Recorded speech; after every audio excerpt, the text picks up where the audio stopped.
virtuosi. Nabibilang dito ang mga artisano. Ang artisano ay isang manggagawa o dalubhasa sa paggawa o paglikha ng mga bagay na gawa sa kamay na maaaring magamit o striktong pangdekorasyon. Sumunod sa kanila ay ang mga mangangalakal, banker, ship owner, at negosyante. National Monarchy.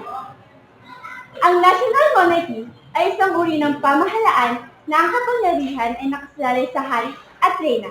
Ito ay isang sistema ng pamamahala kung saan ang isang tao ay nagtataglay ng minanang karapatan upang mamuno sa isang estado habang siya ay nabubuhay. Ito ay nagsimula sa taong 1100.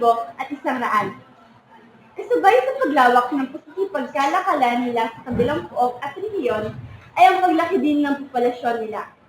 At ang nagtatag ng National Monarchy ay ang mga hari at reyna sa Europe.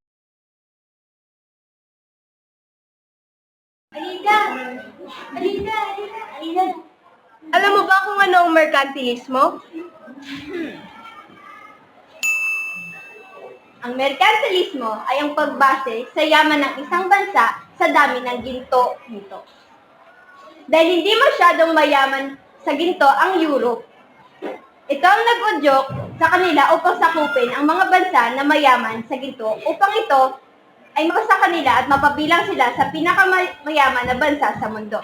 Ito ay nagsimula noong ika-16 hanggang 18 siglo. Ano ang Renaissance? Ang Renaissance ay isang salitang Pranses na ang ibig sabihin ay rebirth o revival o muling pagkabuhay. Ang Renaissance ay tumutukoy sa panahon ng kasaysayan mula 1350 hanggang 1600 AD na ang pangunahing katangian ay ang muling pagkapukaw ng interes sa mga klasikal na kultura ng Greece at Rome. Ito ay nagmula sa Italy. Oops! Selfie! Oops! Selfie! Oops! Selfie! Hello po to.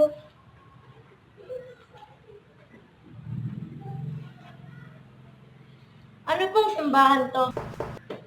Simbahang Katoliko. Ang Simbahang Katoliko Romana o Simbahang Katoliko ay isang Kristyanismong simbahan na nasa kapisanan kasabay ng obispo ng Roma.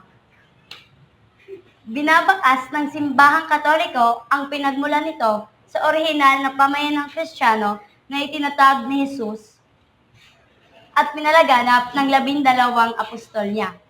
Ngunit nagkaroon ng reformasyon sa Simbahang Katoliko dahil may mga tao na hindi sumasang-ayon sa mga patakaran ng Simbahang Katoliko gaya ni Martin Luther. Si Martin Luther ay hindi sumasang-ayon sa pagkakamit ng indulhensya.